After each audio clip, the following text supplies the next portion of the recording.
안녕하세요. 우리 사회의 복잡한 이슈를 쉽고 깊이 있게 파헤쳐보는 시간입니다.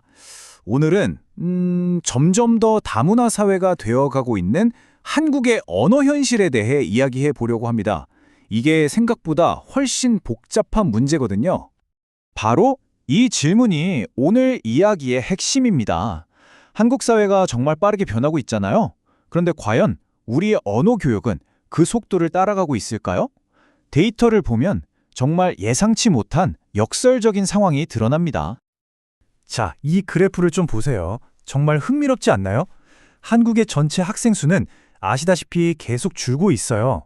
그런데 바로 그 교실에서 다문화 배경을 가진 학생들의 비율은 아주 가파르게 늘고 있다는 거죠. 완전히 상반된 흐름이 한 공간에서 벌어지고 있는 거예요. 이런 인구 구조의 변화는요, 크게 두 가지의 싸움을 만들어내고 있습니다. 서로 다른 것 같지만 사실은 연결되어 있죠. 먼저 첫 번째 싸움부터 들여다볼게요. 바로 이중문화 가정의 아이들이 부모로부터 물려받은 언어, 즉 자신의 뿌리가 되는 언어를 지켜내기 위한 싸움입니다. 여기서 잠깐 우리가 사용하는 단어부터 짚고 넘어가야 해요.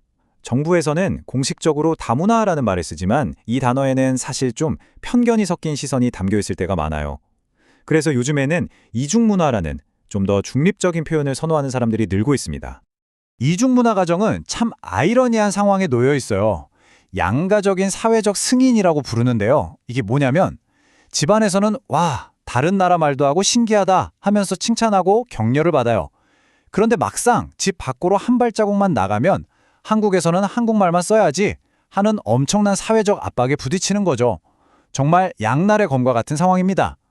결국 이런 두려움이 모든 걸 이겨버리는 겁니다.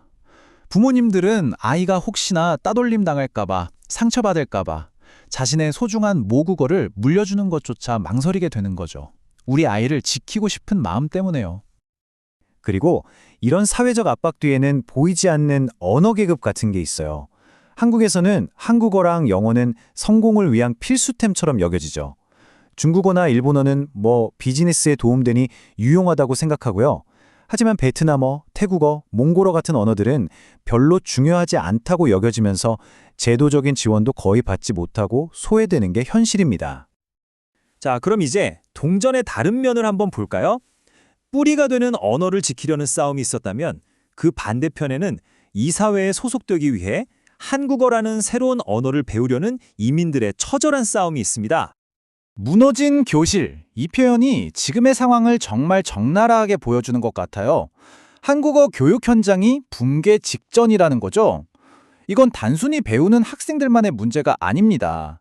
가르치는 교사들도 함께 힘겨운 싸움을 하고 있다는 뜻이죠. 이 문제의 시작점 중 하나는 바로 대학들입니다. 학령 인구가 줄면서 학생 수가 부족해지자 대학들이 유학생 유치를 교육이 아니라 부족한 정원을 채우기 위한 상품으로 보기 시작한 거예요. 이게 어떤 악순환을 만드냐면요. 한번 상상해 보세요. 유학생들은 한국에 오면 공부하면서 돈도 벌 수 있다는 희망을 품고 와요. 하지만 현실은 생계를 위해 하루에 4시간에서 10시간씩 일을 해야 하는 거죠. 그러니 수업에 들어갈 땐 이미 녹초가 되어 있고 공부할 시간은 당연히 없고요. 결국 학습 효과는 떨어지고 계속 이 굴레를 벗어나지 못하게 되는 겁니다. 이건 초등학교, 중학교도 마찬가지예요. 학교 현장에서는 아이들 한 명 한 명에게 맞는 교육을 제공할 자원이 턱없이 부족합니다. 한 사례를 보면 아프가니스탄 난민 아이들은 제대로 지원을 받으니까 한국어를 금방 배웠어요. 그런데 정작 부모님들은 그런 지원을 못 받은 거죠. 결과가 어땠을까요? 어린 아이들이 부모님의 통역사 역할을 떠맡게 된 겁니다. 너무 빨리 어른이 되어버린 거죠. 자, 여기서 진짜 중요한 포인트가 나옵니다. 학생들이 이렇게 힘들어하는 건요, 사실 빙산의 일각이에요. 그 이면에는 훨씬 더 근본적인 문제, 바로 그들을 가르치는 선생님들의 노동 환경이 무너지고 있다는 심각한 현실이 숨어 있습니다. 대학들이 겉으로는 우리 유학생들에게 최고의 한국어 교육을 제공합니다 라고 말하지만 실제 그들의 최우선 순위는 다른 데 있는 경우가 많아요. 바로 비용 절감이죠. 어떻게든 선생님들에게 들어가는 돈을 줄여서 예산을 아끼려는 겁니다. 말과 행동이 완전히 다른 거죠. 그럼 어떻게 비용을 줄이냐? 아주 교묘한 방법을 씁니다. 선생님들을 정식 교원이 아니라 프리랜서나 일주일에 15시간 미만으로 일하는 초단시간 근로자로 계약하는 거예요. 이렇게 되면 퇴직금, 유급휴가, 주휴수당 같은 기본적인 노동자의 권리를 보장해주지 않아도 되거든요. 법의 허점을 파고드는 거죠. 다행히 법원이 여기에 제동을 걸었습니다. 한 획기적인 판결에서 교사의 노동은 단순히 강의실에서 수업하는 시간만이 아니다. 수업 준비, 채점, 회의 시간도 전부 일하는 시간으로 인정해야 한다고 판결한 겁니다. 아주 상식적인 판결이었죠.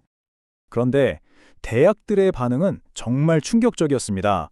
노동 환경을 개선하는 대신 그냥 노동 시간으로 인정되는 활동들을 전부 없애버린 거예요.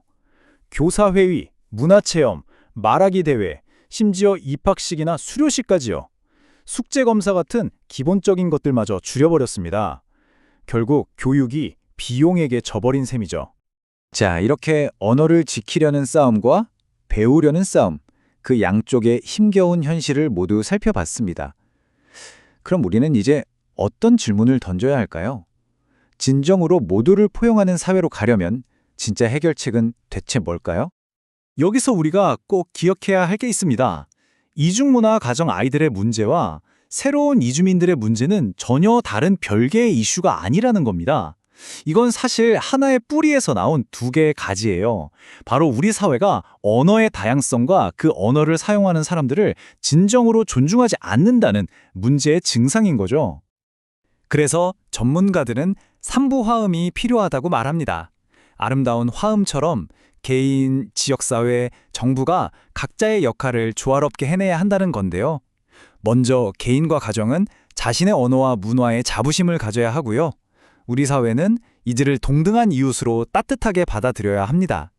그리고 마지막으로 정부는 이 모든 걸 뒷받침할 수 있는 튼튼한 교육 지원 시스템을 만들어야 하는 거죠. 이 모든 이야기는 우리에게 아주 근본적이고 또 묵직한 질문 하나를 던집니다. 만약 우리 사회가 그저 비용 효율만 따지면서 값싸게 다문화 사회를 만들려고 한다면 그 진짜 대가는 과연 누가 치르게 될까요? 아마도 그건 우리 사회의 가장 약한 사람들이 될 겁니다. 그리고 우리는 결국 포용한다고 말로만 외쳤던 그 소중한 다양성 자체를 영원히 잃어버리게 될지도 모릅니다.